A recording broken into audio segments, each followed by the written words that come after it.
Hello, everyone. Thank you so much for joining us for the State of Diversity Address. My name is Brandi Douglas. I am the Assistant Director of Outreach in the Office of Institutional Diversity. And today I have two wonderful colleagues from the Human Services Resource Center, and they will get a chance to introduce themselves, starting with Nicole.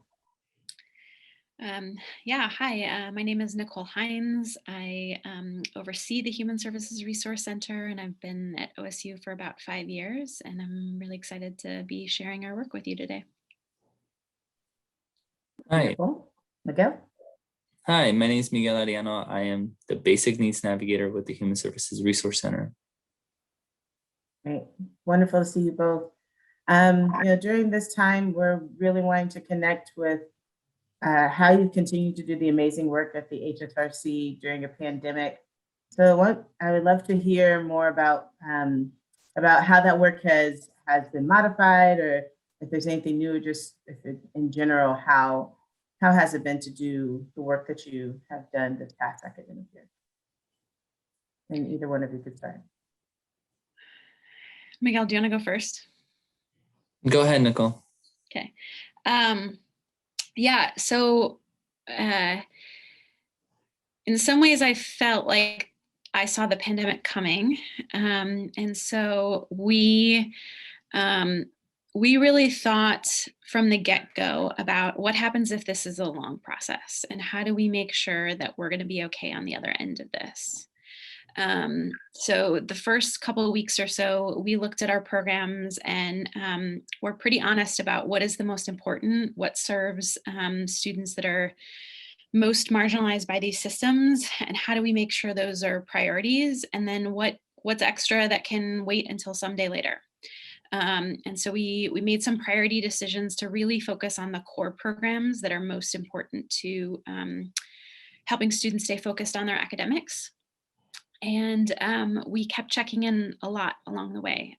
We were having conversations about what needs to change with workload and logistics and pieces like that, to really make sure that we could keep supporting students and keep supporting the team as well.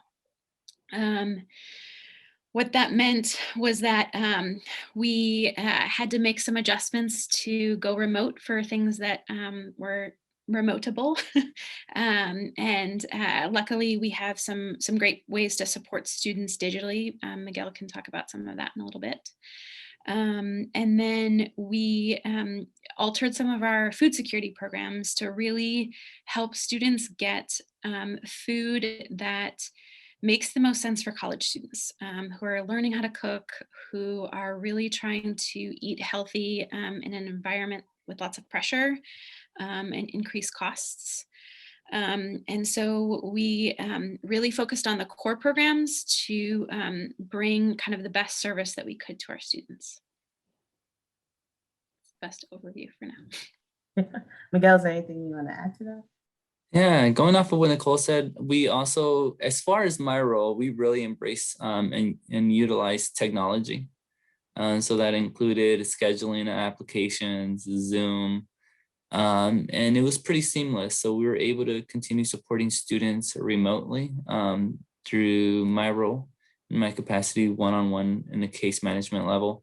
And we also had to stay up to date with what was happening at the federal level and at the state level, and policy changes that ultimately impact students. Like, there was so much going on with COVID relief bills, exclusions, expanded unemployment benefits. And so how do we help students understand these changes, right, that impact them financially? And then how do we help them navigate some of those resources, both here at OSU?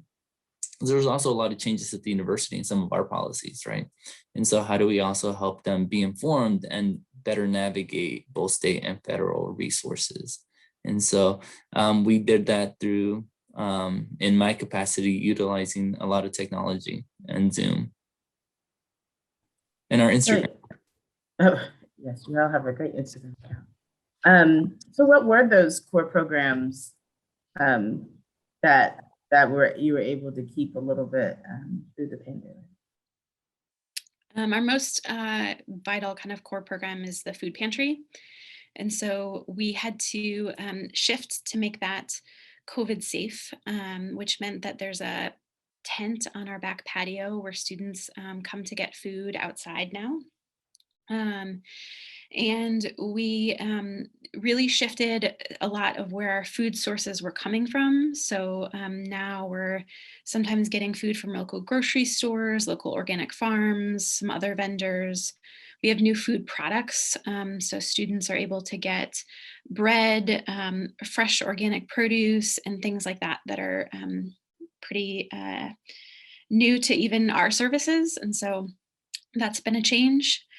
And we also saw that our students really needed to learn how to cook in the pandemic. A lot of them maybe have some basics, but they get really old really fast when you're eating every meal at home. And so we created a new program called the Healthy Beaver Bags program.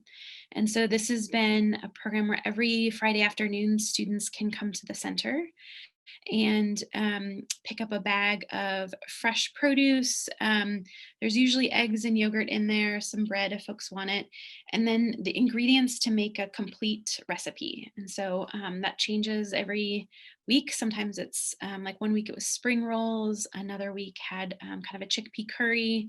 And so it rotates, and it's there's lots of pictures, and it is really helping our students try new ingredients, practice new ways of cooking food, like poaching an egg, for example.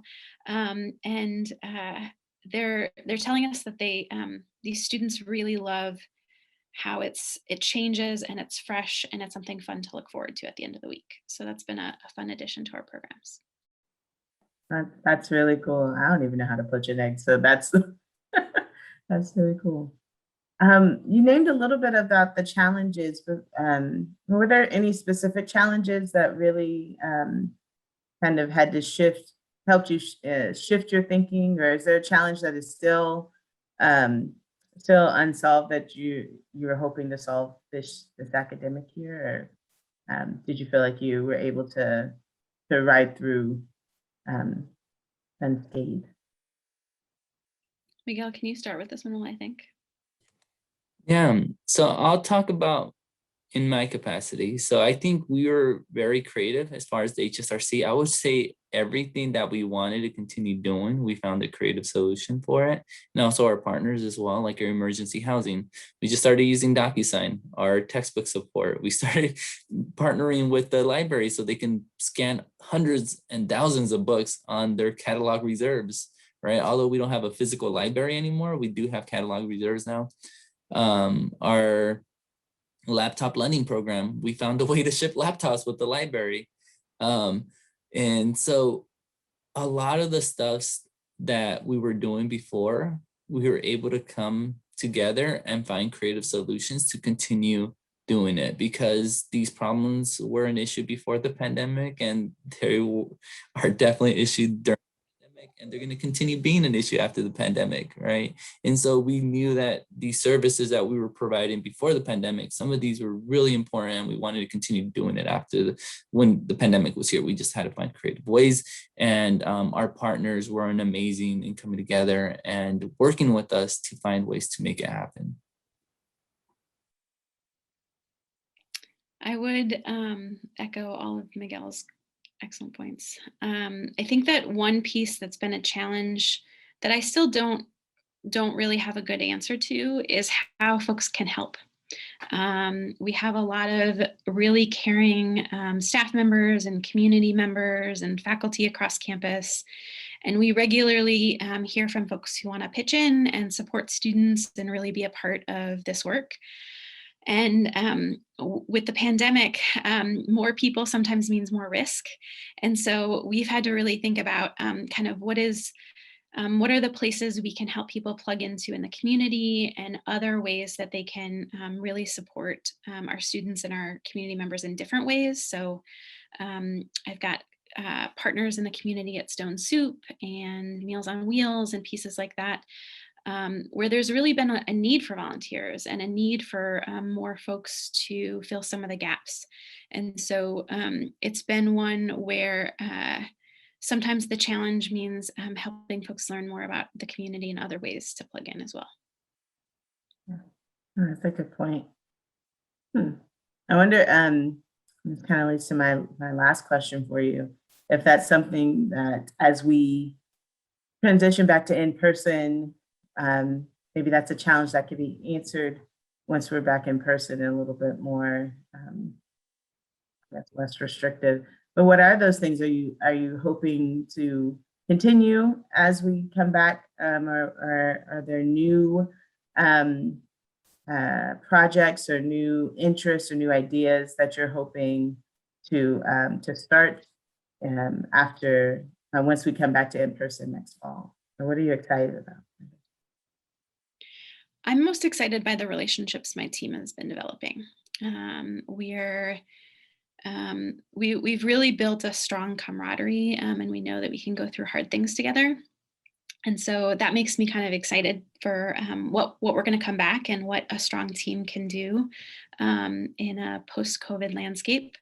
I'm really, I think, energized by how much I think even beyond the HSRC team, folks understands that some systems really need to change and have needed to change for a long time. And so really, I'm thinking about how to have more conversations about work culture across our campus, how to have more conversations about, drop off a can of soup, absolutely, but then really thinking about what are the policy changes that can upstream support greater food security for our community. And so really engaging in some of those conversations about how did we get here and how do we find a new reality in terms of food insecurity, housing insecurity, and really this economic inequality problem that kind of umbrellas all of it. How about for you, Miguel? Yeah, I mean, that was great. I have nothing more to add. Yeah, echo all that. I want to thank you both for the work you do. I always am in admiration and of the work that you all, the two of you and Emily and the rest of your staff do, especially during this time, to continue to do that work and to do it so well. Wanted to make sure we highlighted that.